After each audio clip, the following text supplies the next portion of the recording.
I think the discomfort kind of breeds a little energy. I kind of like it. It keeps life interesting. Welcome to the Legacy Branding Podcast. I'm your host, Laura Beauparlant, here to guide you through the journey of selling your business and building a personal brand that leaves a lasting impact. On the show, we'll explore real-life founder stories, expert insights, and actionable strategies to help you navigate the transition, avoid post-sale crisis, and create your impact-driven legacy brand. Whether you're thinking of selling, building to sell, or already on the other side, this podcast is your go-to resource for making your next evolution your best one yet. Let's dive in. Today on the Legacy Branding Podcast, I'm joined by Justin Curzi, an experienced investor and entrepreneur with a track record of scaling and exiting multiple companies across venture capital, private equity, and technology. And now he's applying that expertise to philanthropy, connecting high-impact donors with organizations tackling global challenges like conservation and economic developments in Africa. Justin is on a mission to make philanthropy more effective by bringing a business-minded approach to solving some of the world's biggest problems. Justin, I'm so excited for this conversation. Welcome to the show. Me too, Laura. Thanks. I would love to start with, before we dive too deeply into where you are now, tell me about your origin story and how you really got started as an entrepreneur. Yeah, that really started kind of right after college. I had a job in New York in wealth management. That was in 2001. I arrived in New York like days before 9/11. Those were some fraught days in New York, especially as like a 21-year-old trying to tell people to do what to do with their money, you know? So I didn't love that job. I actually went abroad to Brazil just for a year to kind of get my wits and see what I wanted to do. Down there, I ran into another American named Chad, and he was developing a software for CPA firms. It was a way to encrypt QuickBooks. So we just met, frankly, casually. I've always had a mentality that if I think I can do something or I believe I can do something, I've always been able to speak to people well, convey an idea. So I never really considered an idea something, whether it was an established company or not. I just thought if it made sense, people would want to utilize it. It would be a good product. Every company started from day one, like literally. It's like every company you can think of had a day one. So it was never daunting to me to kind of start something from scratch. When Chad showed me what he built, I thought, this is fascinating. I was kind of surprised nothing like that existed. To kind of truncate time and 10 years of work, we linked up. We were literally like 50-50 in a business. We truly had our first contract on a piece of printer paper. We sold that into 7,500 firms across the US. We just bootstrapped the whole thing. We never took any venture money. We kind of built it like a hardware store. It's like when we had more money, we hired another employee. And there's a lot of lessons too in like taking money versus not and controlling your own destiny. So we sold that in 2010 to a company called Thomson Reuters. Okay. So it's interesting that you went from, not taking any venture capital to now working in that space. So talk about that. No, yeah, that is really kind of a transition when we sold that company and I had some capital to kind of think about what I wanted to do with next. I didn't, much like New York, when I took that job originally and jumped into something after college because I felt that was the natural progression. This time around, I was like, I want to take some time to think about really what I want to do. But in the interim, I thought to myself, well, I just did this thing. I was 31 and I just did this thing that I figured other people would want to learn from. And maybe I would put some money towards some software startups and get on their cap table and ultimately get in there and teach them some things that I learned. And I found that when I had that first company, when you make a decision in business, especially as your business gets larger and larger, it's like a tanker. You go from like a speedboat to a tanker in the ocean, and turning around takes a lot longer. It takes a lot longer when you're a tanker. So that's a great analogy. Bad decisions earlier, they're easy to pivot from. Bad decisions later are difficult. My philosophy was I'll get in there and plant some like a mental seed in some of the founders to avoid some of the problems that might literally be like 6-month mistakes or a year-long mistake. Yeah. So you sold the business, you were 31. And I think a lot of people think you sell a business when you're in your 60s. And I feel like it is more common that people are younger and they're selling a business. What was that like at 31 to build something and sell it? and then have to figure out what is next for you. Yeah. Can you talk a little bit about that time? Okay, sure. I guess I never applied age 31 to it. I just applied logic to it or rationale to it. And I just applied what I was interested in. I think one of the cores of everything, and I would recommend this to anyone starting a business is probably the closest thing to a marriage. It's a long time, or having kids. It's not that intense, but it's probably 3 behind kids in a marriage because it does take some time. And I always thought that doing something just for money is kind of a fool's errand. In the early days of building that business, it was fun. I enjoyed it. I really liked it. And in the latter stages of it, Laura, it was, I mean, the business was working. Sometimes I think a folly is that you tinker with stuff that doesn't need tinkering. Because you're bored. Yeah, really, truly. I mean, I always laugh when like Gmail or something or an iPhone has a new update and it's just some app changes. And I'm like, why did this change? I didn't have a problem with what it was before. And I always laugh. I tell my wife, I think it's just a marketing team sitting there with nothing to do. But that's a joke. But effectively, selling it wasn't about being 31. It was about having this engine that was running. And I thought to myself, this is great. This is moving a way that I always aspired for it to move. But I'm not a CPA. I'm not even a technological person. I'm not a software developer. The thrill was in building it for me. Some people's thrill is in the longevity of it, maybe building a team of 1,000 people. I was just really interested in the start. And that was a discovery for me. I didn't know that. So for me being in like more in business, more in like biz dev or sales, I guess, I just thought to myself, well, this is just another sale. I've been selling CPAs for 10 years. And I think this is actually really important for your listeners to hear. It's not some magical day, really, that somebody knocks on your door and says, I want your business. That might happen, but that's very rare. It truly is a sale, just like anything else. We had a great business. It was cash flowing. It had a very sticky clientele. It had a bunch of SaaS revenue. And I just thought to myself, I was like, someone's going to want this. So I literally went out and shopped it. I told people, hey, today's the day. Chad and we're over it. And for the right price, we'll move on from it. So that literally is how we sold it. Yeah. It is interesting. I do find in talking with a lot of entrepreneurs, it's the ideation, the building, the scaling, that sort of messy, creative initial part of a business is what drives them. I think this is what leads to the term serial entrepreneur, is because you get to a point where the business is running and it's doing its thing. And you're like, unless you start sticking your finger in there and messing things up, whether they need it or not, it's because you get bored. And that may be a sign that it's time to move on because you're not as interested in the longevity, but not being a part of like the running of it once it's going. You like the building part of it better. So I feel like that can be a common trait of entrepreneurs. Yeah, I do see that. I've always thought a great business is a series of good to great decisions strung together in order, truly. It doesn't have to be some miraculous idea. I look at like restaurants. In the town I live in, there's some great restaurants. There's some horrible restaurants. I mean, they're all restaurants. And some of them have a line out the door and some of them are crickets, and the reality is that what I think the difference is really is somebody has thought very carefully about either the menu or the location or how they market themselves or how they might have a hook for like a happy hour or whatever. It doesn't have to be something like grandiose or new. It just has to be run well with a series of good decisions strung together. And I think people can be interested in that for a really long time. Like I said, in building big businesses, or sometimes they plateau at a certain area.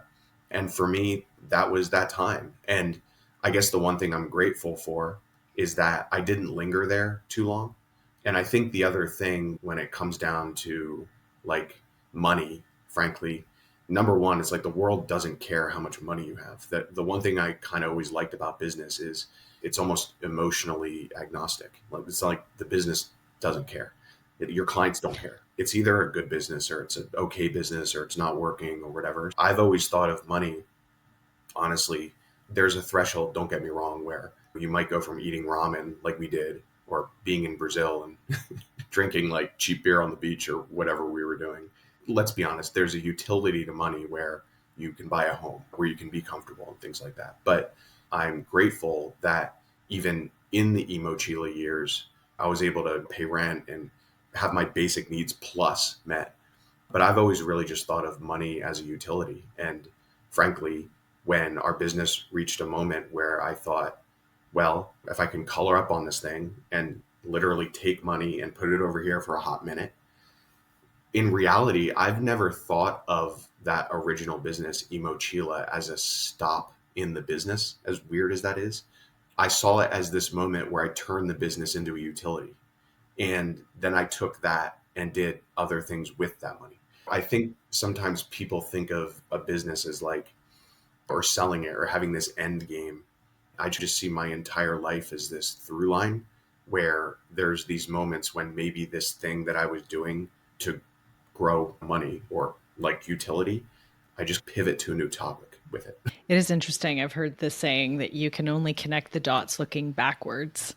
And you might not have seen it at the time, but the things you've created and the decisions to maybe leave or pivot or do something different, move to Brazil, have all led you to where you are today, giving you those opportunities. No, that's true. Like the discomfort of it. I think this part I'm a little unique in. I kind of like it. It keeps life interesting. I've always found that when I do something, like I said, I don't jump into businesses quickly, but if my wife and I have moved a lot, I've exited things and tried things. And trust me, there's been a lot of trials where a few months in, I've been like, man, this isn't going to work. So this isn't some perfect line. Like, trust me, it's not a perfect line. But I think the discomfort kind of breeds a little energy.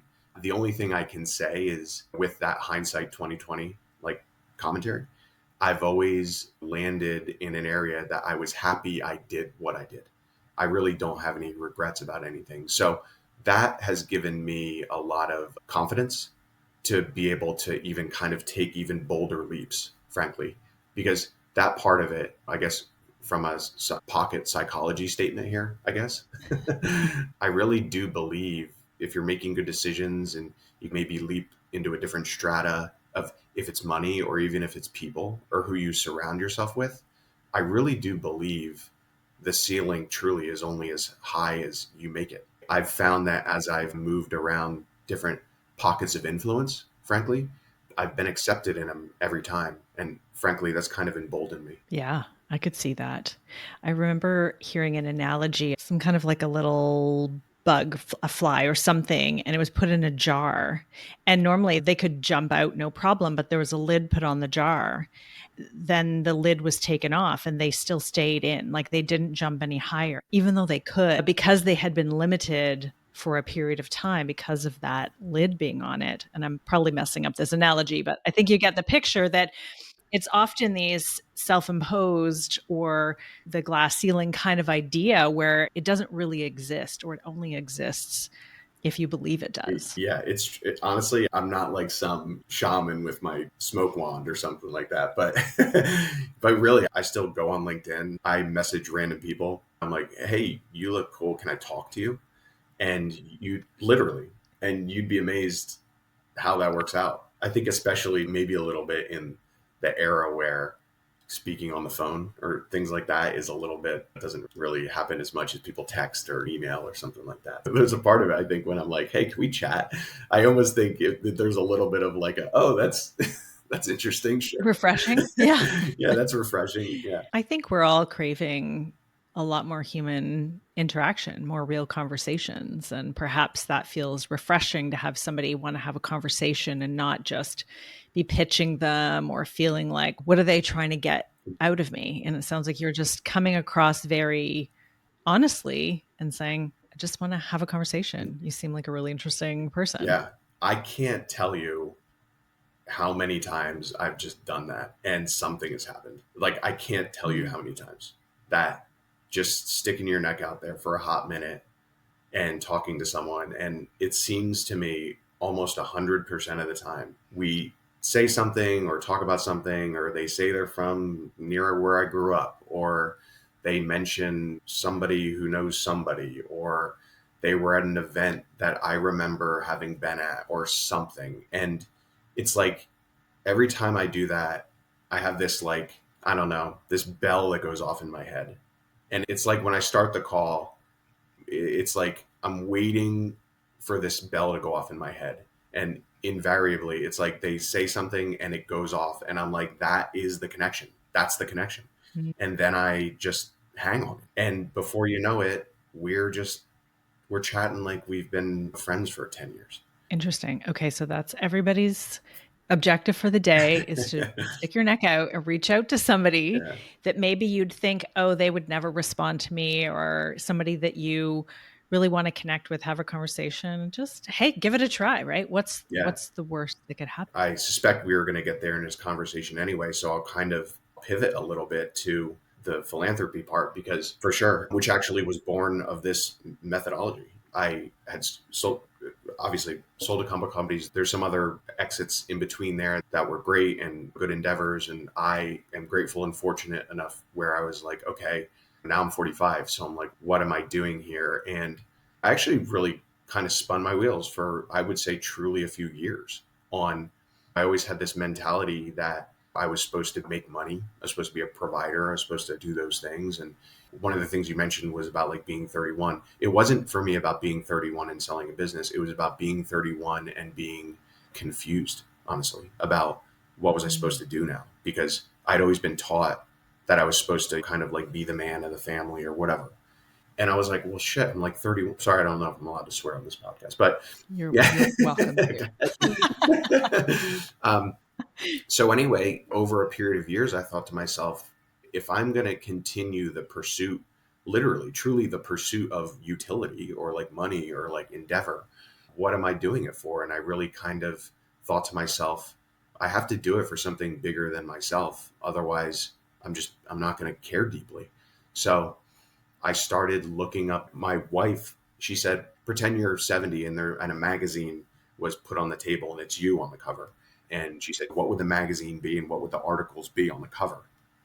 And I was like, that's a good idea. So I literally did that exercise. And I really admire people who have been kind of had this first life in business and have like amassed money and done things. But at the end, they didn't just create a family trust and pass it down. I really admire the people who went out and used it for like unbelievably massive worldly goals. And in my like magazine sketch, I was like, if that was me and I did that, I'd be stoked. So I started just looking up people who I thought did that. In that like search and research, I ran across a guy named Greg Carr. He was an entrepreneur in the 80s. He didn't exactly invent voicemail, but he effectively invented voicemail and sold it to the telecoms and made a gajillion dollars. And when he was like 40, he just full sail put all his efforts into a war ravaged national park in Mozambique. I even like saying Mozambique. It's like fun off the tongue. Yeah. And here's the thing. I have no time. I had to look up where was Mozambique. I knew it was in Africa. I didn't know where. But it was just endeavor. This guy seemed like he marched to his own beat. I was looking at what he had done in that park, and it was unbelievable. He spent $100 million of his own money doing this, and he's still doing it. And I was like, this guy's crazy. I got to talk to this guy. So I wrote him. I did. I just was like, hey, Greg, you don't know me. I was an entrepreneur. This, by the way, is last July. This is like less than a year ago. When I said, I saw you on 60 Minutes. I read your story. I was like, this is fascinating. Can I just email you? Can I ask you some questions about how you graduated through all this? I'm also a big believer. I don't love reinventing the wheel. I think that there's a lot of people with a lot of knowledge and you don't have to start from zero. And I thought this would be a great guy to email with. So he emailed back and he said, hey, Justin, nice to meet you. Why don't you just come here and we'll talk about it? And I was like, here by like meaning Mozambique. And he's like, yeah. And I'm like, do you mean like now? And he's like, well, how about September? And I was like, okay. I was like, I'll be there in September. So I ran off and got my like typhoid shots and booked a flight. And got on a plane. Flew across the world, literally got on this bush plane, landed in this national park in Mozambique. It was literally like Dr. Livingston, I presume. I like landed and here's this white guy at the end of the run. Yeah. I'm Greg and I'm Justin. And we just hit it off. I mean, we just had the best week. And that was a risky move. He didn't have to go anywhere. He told me at the end, he had booked a lunch with me. And if I was, frankly, not worth his time or whatever, just some weirdo, he said he was going to like put me out on the guide and show me a good time with the guides. But we literally like hung out every day. We had dinner every day. I learned about what he was doing and he's leading some Senate panels He's speaking to some amazing people. He's really an amazing individual. But more importantly, he really like injected, that is the word. He brought something so crazy down to like a personal level.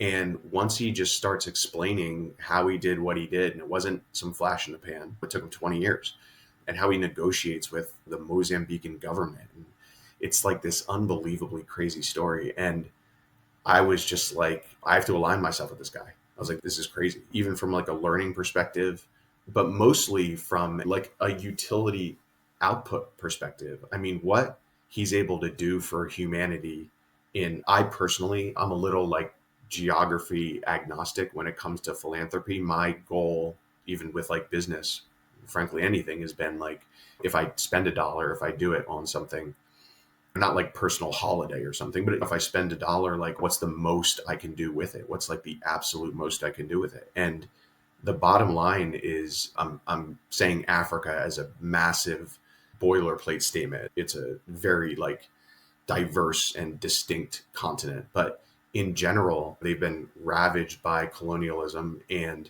so many things have gone sideways and so many projects have gone sideways down there. But one of the silver linings is that if you do things well, what you can pull off for your money and what you can pull off for humanity, it's really unbelievable. I Yeah. spoke to another organization down there. It's called African Parks. They manage like 25 national parks. On average, they run a national park for $3.5 million a year. I was like, you guys run an entire national park for $3.5 million. And, I mean, Wow. it's unbelievable. I live in Oregon. I think they're going to redo a bridge somewhere, and I think it's going to cost like $36 million to build like a train trestle. Yeah, to build like a train trestle. And I thought to myself, or you could literally run a national park for 10 years. So anyway, you might want to ask some more questions upon that. But I think the point was, I feel like the vision that I have for myself is to really kind of like get in bed with people and organizations who can do things in amazing places, and they're not reliant on as many outside forces. Sometimes ideas get crippled by reliance on other things. Unfortunately, we're seeing that in our country right now with USAID.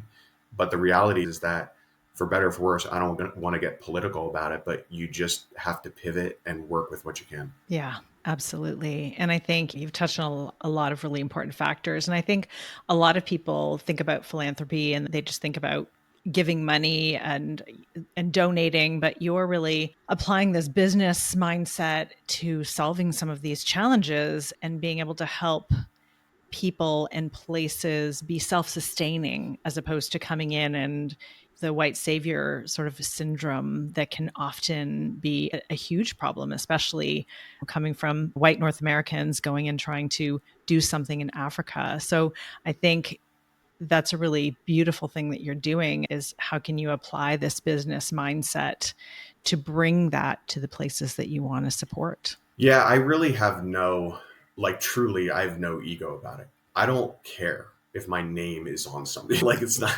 like, I literally don't care. I want to be proud of myself. I want to be grateful for the opportunities that I have. And this podcast is called Legacy, right? So we can kind of like sew it up a little there.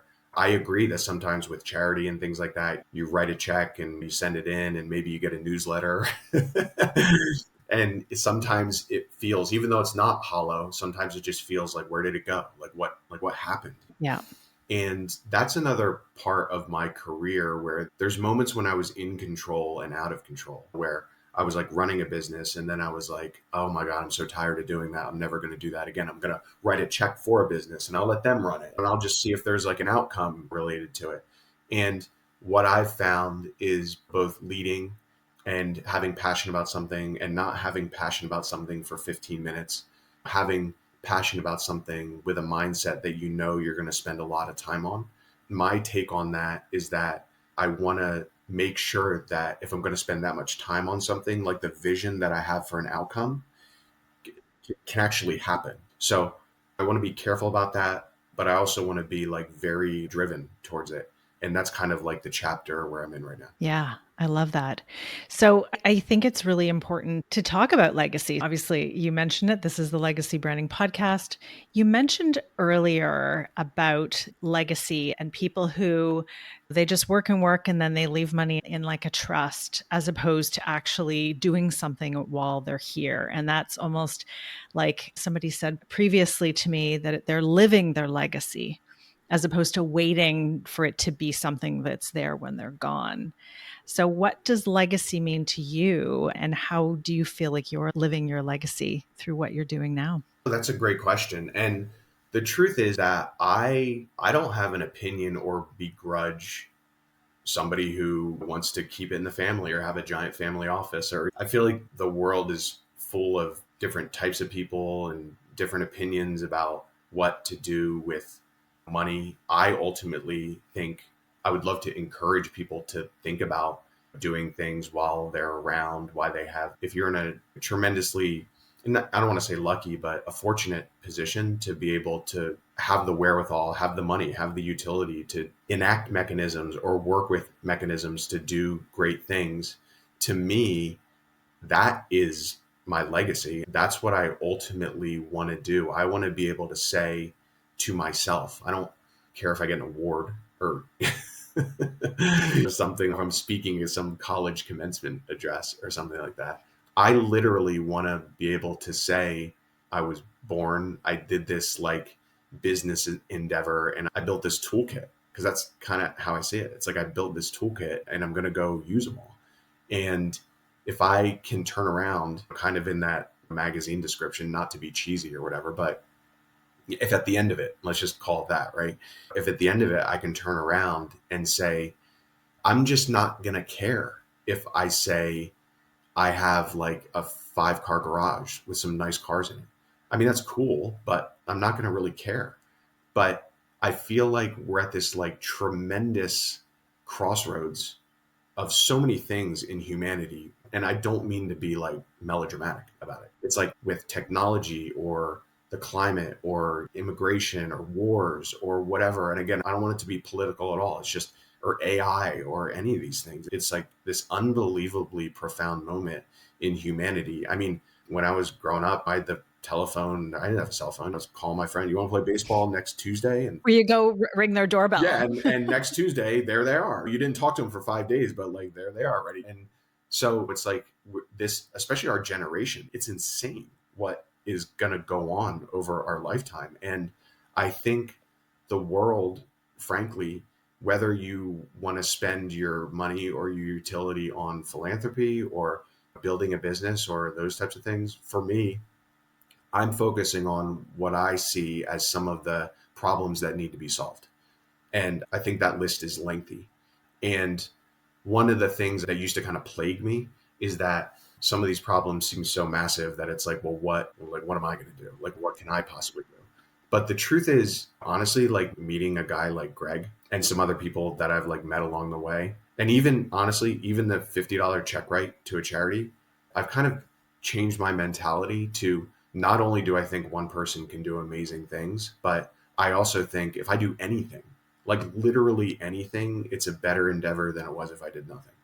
Yeah. I'm kind of hanging my hat on that while I kind of like build this mechanism to try to pull one last big power play. I love it. Yeah. So, how can people follow your journey, learn more about this power play, be a part of it, support you in your philanthropy? If anyone wants to reach out to me and talk about it, I have like a personal website. It's like justincurzi.com.